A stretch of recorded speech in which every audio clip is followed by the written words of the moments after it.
Bien voilà, donc on m'a demandé de faire une introduction rapide, je dirais. Je vais essayer de ne pas m'alourdir sur certains points. Au niveau de la gestion forestière sur les forêts publiques au sein du parc naturel de Gaume. Donc, quelle gestion faisons-nous des forêts gaumaises? C'est un petit peu ça que je vais vous donner comme information, sachant que les autres interlocuteurs vont aller, je dirais, plus loin dans la problématique du bois énergie. Donc, les forêts publiques sur la direction d'Arlon représentent environ 40 000 hectares de feuillus et 10 000 hectares de résineux. Donc, dans le sud du Luxembourg, ici, on a un taux de boisement globalement de 45% du territoire, en gros. Et les forêts publiques représentent elles-mêmes plus ou moins 80% des forêts totales. Donc, on a une forêt qui est peu privée, peu forêt de particuliers sur la Gaume. On a une forêt essentiellement publique et ça explique le fait qu'elle soit essentiellement feuillue. La manière dont nous gérons, on fait référence en fait au code forestier qui oblige, je dirais, la gestion multifonctionnelle des forêts. Et la multifonctionnalité, c'est quoi? C'est la production de bois, la production d'eau potable, le rôle écologique et le rôle social. Alors, production de bois, on va commencer par ça. C'est ça qui nous intéresse le plus. L'objectif est évidemment d'assurer une exploitation durable. Quels sont les principes de base? Durabilité, donc maintenir la fertilité des sols. Maintenir la fertilité des sols, ça veut dire limiter les exportations, et notamment les exportations des produits les plus riches en éléments minéraux qui représentent l'engrais, entre guillemets, de la forêt, c'est-à-dire tout ce qui est branche fine, puisque c'est là-dedans que sont concentrés les éléments minéraux. Dans un tronc, tout le centre de l'arbre, en fait, c'est du bois mort, donc c'est du bois qui a perdu une grande partie de ces éléments minéraux. Et donc il faut éviter surtout les exportations des éléments fins. Il faut éviter évidemment les dégâts au sol qui sont la base de la production et donc éviter les monocultures qui détruisent le sol éventuellement, je dirais, par l'acidification. Il faut assurer une forêt stable par rapport aux agents extérieurs. Donc il faut pour ça une diversité d'essences, des essences adaptées au climat et au sol et une diversité des strates. Donc la stabilité par rapport aux agents extérieurs s'étend vis-à-vis des agents biotiques, c'est-à-dire les insectes, que vis-à-vis des agents abiotiques, c'est-à-dire par exemple les tempêtes ou le réchauffement climatique. Il faut favoriser une régénération naturelle de la forêt en maintenant une densité des peuplements optimale et en adaptant le couvert au tempérament des essences à régénérer. Donc il y a des essences qui ont besoin de plus de lumière pour germer et se développer, comme le chêne, d'autres qui ont besoin de moins de lumière, comme le hêtre, et forcément si on veut régénérer l'un ou l'autre, il faut maintenir des densités de peuplement plus ou moins importantes. Il faut équilibrer la répartition des âges et des dimensions, puisque l'objectif c'est de fournir un revenu régulier aux propriétaires forestiers communaux. Donc pour fournir un revenu régulier, mais il faut une forêt qui ne soit pas avec des arbres de tous le même âge, parce que forcément on va à la catastrophe. Et s'il ne s'agit pas d'une forêt plantée, donc on connaît l'âge, mais d'une forêt qui s'est régénérée naturellement sous le couvert, il faut une répartition des dimensions, je dirais, puisque à ce moment-là, on parle plus d'âge. Évidemment, à l'équilibre, une fois qu'on a une bonne répartition des âges ou dimensions, il faut ne pas couper plus que ce que la forêt produit, ça semble élémentaire, et il faut donner à la forêt des productions à valeur unitaire maximale.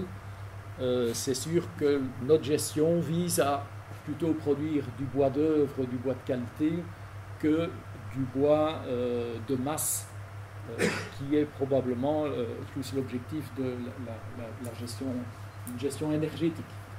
Voilà, alors quels sont les outils pour réaliser ça? C'est le plan d'aménagement, c'est-à-dire le plan de gestion qui est lié normalement à chaque forêt communale, qui définit les objectifs la division en coupes, c'est-à-dire les endroits où on va couper chaque année, la rotation, c'est-à-dire à quel cycle on va revenir sur le même endroit dans le temps, l'exploitabilité, c'est-à-dire à quelle dimension on va couper le hêtre, le chêne, etc. Et il faut définir également un mode de traitement, c'est-à-dire est-ce qu'on va gérer la forêt en futaies régulières, c'est-à-dire tous les arbres du même âge par parcelle du même âge, et donc avoir une répartition de parcelles d'âge différentes avec un équilibre, c'est-à-dire idéalement une surface identique de chaque âge, des petits, des moyens, des gros, ou est-ce qu'on gère en futaies irrégulières, où là, en fait, on travaille par semis naturel, et je vais vous expliquer comment on le fait. Voilà, alors, un petit explicatif pour bien montrer la futaie régulière par rapport à la futaie irrégulière. Au-dessus, ici, vous avez une futaie régulière, c'est-à-dire qu'on a une surface identique de petits, de moyens, de gros et de très gros. Et donc, on va couper les très gros et on va replanter des petits. Et dans le temps, tout ça va tourner. Les petits vont devenir moyens, qui vont devenir gros, qui vont devenir trop gros, qui vont régénérer. Donc là, on a une structure avec un équilibre par surface. La futaie irrégulière, c'est quoi? Vous prenez tout ça, vous le mettez dans un shaker et vous balancez ça sur le sol et vous avez exactement la même chose, mais répartie de manière aléatoire. Donc vous avez autant de gros ici que là, autant de très gros que là, mais simplement ils ne sont pas répartis, je dirais, par unité de surface. La gestion de la forêt irrégulière, je dirais, c'est le Graal du forestier. Ça représente un art évidemment beaucoup plus important que de gérer par surface, mais c'est évidemment beaucoup plus compliqué, ça nécessite des outils. Voilà. Alors, une explication identique, je dirais, au niveau de la futaie régulière ou la futaie irrégulière. Donc la futaie régulière, comme je l'ai expliqué, si on a ici les âges et les surfaces, eh bien, on a la même surface pour tous les âges.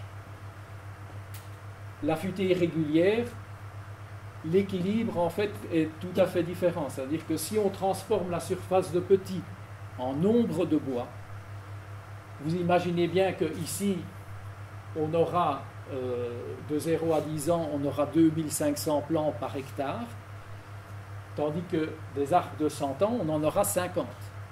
Et donc c'est ça que la courbe de futaie irrégulière montre que pour avoir un équilibre équivalent à l'équilibre en surface, cette fois-ci en nombre de bois, il faut, je dirais, une asymptote comme celle-ci, je dirais, qui postule qu'on a beaucoup de petits, un peu moins de moyens, encore moins de gros et encore moins de très gros. Sachant que les très gros, en plus petit nombre, vont représenter la même surface que les gros en plus grand nombre, qui vont représenter la même surface que les petits en très grand nombre. D'accord? C'est un petit peu compliqué, mais c'est la manière dont nous gérons les forêts feuillues en Gaume. Et c'est une particularité, je dirais, de la région ici, c'est son traitement en futaie irrégulière. Voilà, donc ça montre comment est-ce qu'on voit qu'on est à l'équilibre en futaie irrégulière, parce que vous vous rendez bien compte que quand on se balade dans une forêt, c'est pas comme ça qu'on peut dire il y a un équilibre, il y a autant de très gros, de moyens, de petits. Pour ça, qu'est-ce qu'on fait? On utilise l'inventaire total avant coupe, c'est-à-dire avant d'aller marquer les arbres, on va mesurer tous les arbres, de manière à voir quel équilibre, est-ce qu'on est dans un équilibre relatif ou pas. Donc ici, d'habitude, on regroupe les essences de lumière et les essences d'ombre. Et ça, c'est un exemple, par exemple, d'une coupe sur le cantonnement de Virton, où on voit dans les essences de lumière qu'on est au-dessus, c'est-à-dire qu'on a trop de petits, mais globalement, il y a une répartition relativement homogène, même si certaines catégories dépassent ou sont en dessous de la peau. La même chose en hêtre ici, où on voit que localement, on a une accumulation de très gros, et un manque de petits et de moyens. Et donc, c'est à nous, par le biais du marteau du forestier, je dirais, d'aller récolter des gros ici pour faire de la place pour que les semis naturels qui sont en dessous puissent devenir des petits qui vont rentrer dans l'inventaire de rotation plus tard. Et c'est uniquement par le marteau, en fait, qu'on peut régulariser une courbe de futaies irrégulier. Ça va? Voilà, alors donc l'inventaire avant coupe. D'une part, on voit l'occupation de chaque essence dans le peuplement, essence de lumière, essence d'ombre, la répartition des circonférences par essence, l'analyse de la densité globale du peuplement, c'est-à-dire est-ce que les peuplements sont suffisamment denses, trop denses, puisque je vous ai dit qu'il y a des essences qui ont besoin de plus de lumière, d'autres moins de lumière, et donc si on veut faire varier les essences de lumière par rapport aux essences d'ombre, c'est en marquant plus qu'on ouvre le peuplement et qu'on donne plus de lumière, ou au contraire en le laissant se fermer, où on va favoriser les essences d'ombre. On peut calculer l'accroissement de la forêt, c'est-à-dire les intérêts de la forêt tous les 12 ans. Calculer la coupe optimale qu'on devrait faire, je dirais, sur le martelage qui viendra, notamment en fixant le nombre de bois, de très gros bois mûrs qu'il faut couper. Et donc avec cet objectif du nombre de gros bois, on part, je dirais, avec les marteaux et on s'arrange pour marquer le nombre objectif qu'on a fixé. Voilà. Le plan d'aménagement, j'ai parlé de plan d'aménagement, c'est quoi? C'est une cartographie de la forêt où tous les peuplements sont représentés. Ici, les résineux sont en vert.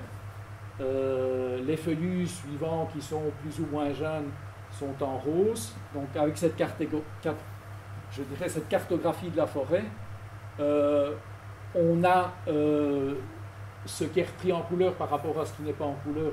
C'est l'endroit où on va marquer et donc couper une année.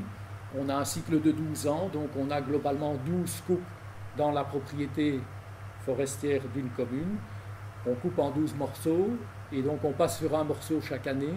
Et 12 ans après, on revient sur le premier morceau, re-récolter, je dirais, un certain nombre de gros bois. Donc 12 ans, c'est la rotation qu'on définit. On peut avoir donc dans une coupe à la fois des peuplements résineux, des peuplements feuillus réguliers ou irréguliers. Et donc c'est la combinaison de tous ces éléments-là qui permet de définir un petit peu est-ce que le propriétaire pourra avoir un revenu constant dans le temps ou pas. Et donc à nous de nous adapter via le plan d'aménagement en disant il faudra replanter plus de ceci parce qu'on n'a pas un équilibre, je dirais, à long terme. Voilà, alors un exemple, quelques chiffres que j'ai repris du cantonnement de Virton quand j'y étais. Le revenu moyen des ventes de bois sur le revenu forestier représente 87%, le revenu moyen des locations de chasse 13%, les revenus bruts totaux, c'est forcément les ventes de bois plus les locations de chasse. Et donc pour Virton, ça représentait globalement 700 000 € par an. Vous avez après le revenu les dépenses. Les dépenses, globalement, sur 100%, il y a 39% qui étaient des travaux et 61%, vous voyez, c'est énorme, qui étaient de l'impôt foncier. Les gens ne savent pas, mais finalement, l'impôt foncier pèse lourd dans le rendement de la forêt, si bien que quand beaucoup de gens crient contre Natura 2000, il faut savoir que les forêts communales qui ont été mises en Natura 2000, il n'y a plus d'impôt foncier. Donc rien que ça au niveau de rentabilité de la forêt, sachant que les contraintes ne sont pas plus fortes que ce qui est exigé aujourd'hui par le code forestier dans les forêts publiques, c'est un gain substantiel pour les communes. Et je dirais tout ça pour dire que voilà quels sont les revenus de la forêt par an et par hectare. Globalement, pour l'exemple de la ville de Virton, ça représente 170 € par hectare et par an, du net d'impôts fonciers, net, je dirais, de travaux. Comparer ça à l'agriculture, ce n'est pas du tout une attaque contre l'agriculture, l'agriculture, c'est 80% de primes en province de Luxembourg. Donc c'est une agriculture essentiellement subventionnée. Et quand on dit que la forêt ne rapporte rien par rapport à l'agriculture qui serait productive, c'est à relativiser sérieusement. Ça va ? Il n'y a aucune prime sur la forêt aujourd'hui. Donc ça, c'est des chiffres importants, je crois, à savoir. Alors, quelle est l'utilisation du bois produit? Bon, en feuillu, qui est notre production principale, malheureusement, il y a une absence d'une politique wallonne de soutien industriel depuis des décennies. On n'a jamais rien fait. Il y a une perte de rentabilité des scieries classiques qui ont été complètement débordées par, je dirais, les achats, notamment des acheteurs asiatiques, qui ont cassé les prix. Il n'y a aucune protection par rapport au marché, alors que quand on voit chez nos amis français, ils arrivent à faire des protections et nous on dit que c'est l'Europe qui empêche toute protection. Donc on peut se poser quand même des questions. Concrètement, on est dans une voie de tiers-mondisation au niveau de la région wallonne, je pense qu'il faut le dire comme ça, où en fait, si vous allez... moi j'ai travaillé en Amérique centrale au tout début de ma carrière, tout le bois, j'étais au Honduras, tout le bois du Honduras partait aux États-Unis, mais ils avaient quand même réussi à imposer une loi que les bois ne pouvaient pas partir s'ils n'étaient pas équarris. Et au moins ça faisait fonctionner les scieries locales. On n'en est même pas à ça chez nous. Donc toute la valeur ajoutée va en Chine. Excepté, je dirais, la partie de M. Meuriste. Voilà. Donc en gros, les grosses grumes de hêtres, de chênes, de frênes et les chênes de second choix, c'est l'exportation vers l'Asie. Donc on a les containers maintenant qui arrivent en forêt, et on cherche les containers en forêt, c'est parti au port d'Anvers directement. Il n'y a que, je dirais, globalement les chênes de qualité qui sont encore, je dirais, sciés en région wallonne. Les petites grumes et les houppiers, ça part généralement chez Burgot. Le taillis et les éclaircies dans les jeunes bois, ça part généralement en bois de chauffage. Un exemple de nouveau sur mon ancien cantonnement, la commune de Mex, qui est une commune où il y a encore beaucoup de taillis sous-futés, c'est-à-dire des peuplements avec du taillis et donc une proportion de bois de chauffage importante. Il faut savoir que voilà, la production elle est plus ou moins de 3 à 4 mètres cubes par hectare et par an. Dans ces 3 à 4 mètres cubes, il y a 35% de gros bois, 15% de petites grumes, 25% de bois de chauffage. Donc c'est un cas particulier sur Bex. En général, c'est moins. Hein, si on va sur Virton ou sur Jamoigne, je dirais, on sera plutôt à 15-20% que 25%, et 25% de houppier. Voilà, comme ça vous permet de fixer une idée. En résineux, ce n'est pas notre tasse de thé en Gaume. Là, il faut savoir qu'il y a eu des aires très importantes de la région il y a une trentaine d'années, et on a un outil industriel qui est encore globalement compétitif. Malheureusement, je dirais, toutes les aides, les millions qui ont été investis à l'époque par les régions, c'était essentiellement dans 2 grosses scieries. On peut regretter qu'on n'ait pas, je dirais, un petit peu mieux réparti, parce qu'il aurait mieux valu 10 scieries moyennes que 2 grosses. Mais bon, c'est comme ça, au moins il y a eu un investissement. Globalement, où partent nos résineux? Donc il y a une grosse partie des gros bois qui sont sciés par ces 2 scieries-là pour faire de la construction de bois. Il y a également du sciage local de petite dimension, chevrons, palettes, panneaux. Notamment, on a ici la paletterie François qui en est un exemple. Il y a une partie qui part en pilot, en tuteur. Donc c'est des bois ronds qui sont utilisés comme bois ronds, par exemple, pour faire des pieux dans les ports, les estacades et des choses comme de ce type-là. Et puis il y a toute la partie copeaux, sciure qui part en général pour le papier, les pellets ou les panneaux. Il y a une partie qui est exportée en grume également et qui part notamment par exemple vers l'Allemagne. Voilà, ça c'est pour le gros de ce qui vous intéresse ce soir, c'est-à-dire la production économique. Je vais passer rapidement sur les autres fonctions, mais avec lesquelles, pour nous, c'est des objectifs aussi, notamment la production d'eau potable. Moi, je dis toujours, je suis persuadé que dans 20 ans, l'eau potable générée par la forêt rendra plus de revenus que le bois. Aujourd'hui, on ne le paye pas. Sur Virton, sur Mex, on boit de l'eau non traitée, etc. Tout le monde trouve ça très naturel. L'eau potable, elle n'existe qu'en forêt. Et vous êtes en agriculture, c'est les nitrates, c'est l'atrazine, je dirais. Donc, globalement, la production d'eau potable est quelque chose de très important et qui justifie des contraintes de gestion. Le code forestier interdit, par exemple, tout drainage des zones marécageuses en forêt, donc c'est quelque chose de nouveau, donc plus de drainage en forêt publique aujourd'hui, c'est fini. Interdiction de tout biocide, c'est aussi interdit par le code forestier, donc herbicides, insecticides, fongicides, tout ça est interdit pour protéger l'eau. Il y a une absence d'engrais de fait également, puisque on n'engraisse pas en forêt publique. On peut regretter, ceci dit, que le nouveau code wallon de l'aménagement du territoire, qu'on appelle le code du développement territorial, vient malheureusement d'autoriser les sapins de Noël en zone forestière, ce qui est lamentable, parce que les sapins de Noël, c'est une saloperie au niveau des produits, et donc c'est quelque chose c'est une épine dans le pied au niveau de la production d'eau potable. Contrainte de gestion, la limitation des mises à blanc.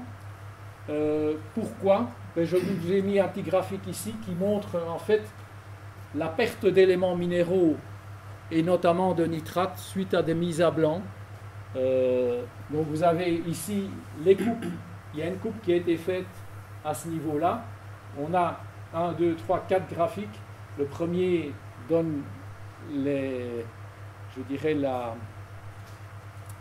l'évasion de calcium, celle de magnésium, celle de potassium et celle de nitrate. Et on voit que on a, je dirais, une perte d'éléments minéraux qui est très faible tant que le peuplement est couvert, qu'il n'y a pas de mise à blanc. Après la mise à blanc ici, on voit que moins de 6 mois après, vous voyez l'évolution, je dirais, des pertes en éléments minéraux du sol, en calcium, en magnésium, en potassium et en nitrate. Donc dès que vous faites des grosses mises à blanc, c'est pollution des nappes par les nitrates. Donc ça justifie, je dirais, au niveau notamment de notre gestion, la futée régulière, je dirais, est tout à fait protectrice de la production. De même, il faut maintenir des densités pas trop importantes, parce que dès qu'il y a densité de peuplement trop importante, il n'y a plus de lumière qui arrive au sol, la fan, donc les feuilles ou les aiguilles ne se décomposent plus, et donc il y a une acidification, destruction du sol et pollution des nappes. Voilà, donc ça c'est la production d'eau potable. On a également un rôle écologique en forêt, maintenir la diversité biologique, tamponner le climat, notamment les pics de température, les phénomènes de pollution, et assurer le stockage du carbone. Ce sont des rôles importants. Rapidement, qu'est-ce qu'on fait en matière de gestion pour le rôle écologique? Pour la biodiversité forestière, c'est notamment maintenir du bois mort et des vieux bois. Alors je le cite ici parce que ça choque pas mal de gens de voir du bois pourrir en forêt, mais le bois qui pourrit en forêt est important. Il faut savoir qu'un quart des espèces qui vivent en forêt ont besoin de bois mort ou de vieux arbres. Donc c'est un quart des espèces, c'est pas rien. Et donc un petit graphique rapide, si on voit ici le volume de bois mort à l'hectare et le nombre d'espèces ici, vous voyez qu'il y a une courbe tout à fait symptomatique, et qu'il faut au minimum, si on veut avoir, je dirais, une grande diversité en espèces, autour de 30-40 mètres cubes par hectare de bois mort en forêt. La même chose avec avec les vieux arbres. On voit que si on met ici l'âge de l'arbre et le nombre d'espèces en regard, on voit que le nombre d'espèces augmente fortement avec l'âge des arbres. Et ça pourquoi? Parce que, je dirais, avec l'âge, il y a plein de petites niches écologiques qui se forment. Il y a des mousses qui se mettent de branches qui s'entrouvent avec des percolations, et donc il y a des insectes, plein de choses qui vont se mettre là-dedans. S'il y a des insectes, il y a des pics. Et donc, en général, vous voyez que l'exploitabilité économique, c'est-à-dire la dimension, je dirais, optimale au niveau économique pour faire un maximum d'argent, elle est en général ici. La dimension de maturité où l'arbre, je dirais, où on ne vise pas le rendement immédiat, mais on vise du bois de qualité, elle est plus ou moins ici.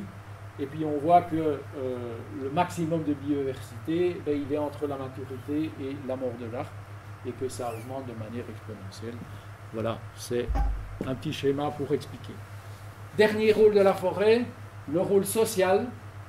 Rôle social, c'est quoi? C'est d'abord des règles de circulation pour rendre les activités compatibles entre les différents utilisateurs. Vous savez tous qu'en forêt, les véhicules automoteurs sont limités aux routes, les cavaliers VTT sont limités aux routes et aux chemins, et les piétons peuvent aller sur les routes et les chemins et les sentiers.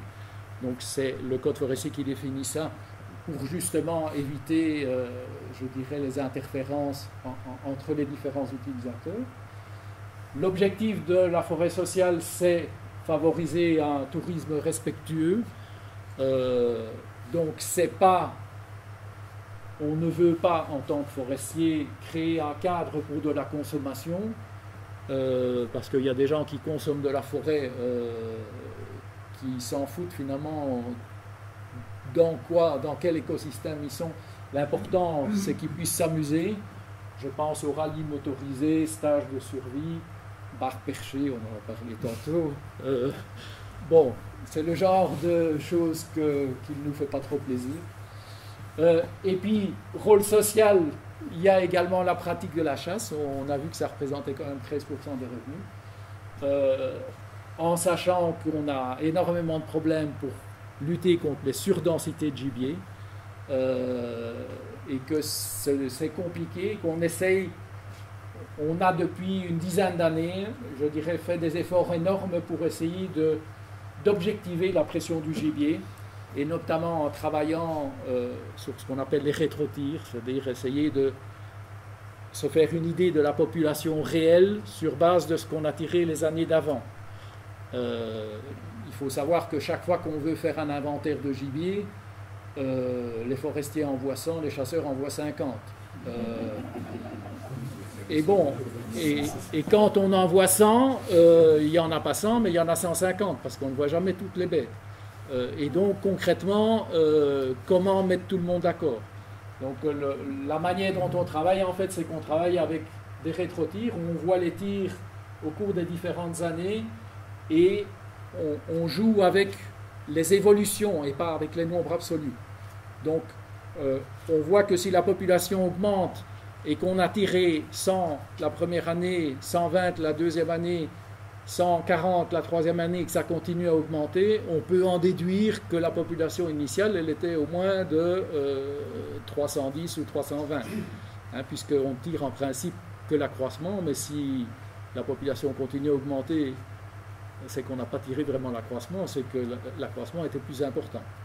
Et donc, avec ces calculs-là et les petits graphiques, on essaye d'objectiver la pression du gibier de manière à essayer d'avoir, le but n'est pas d'éliminer le gibier, mais c'est évidemment d'avoir une quantité de gibier tout à fait compatible avec la régénération de la forêt, puisque on travaille en régénération naturelle. Vous avez vu qu'on a des rendements de la forêt qui sont entre 150 et 200 euros par hectare et par an.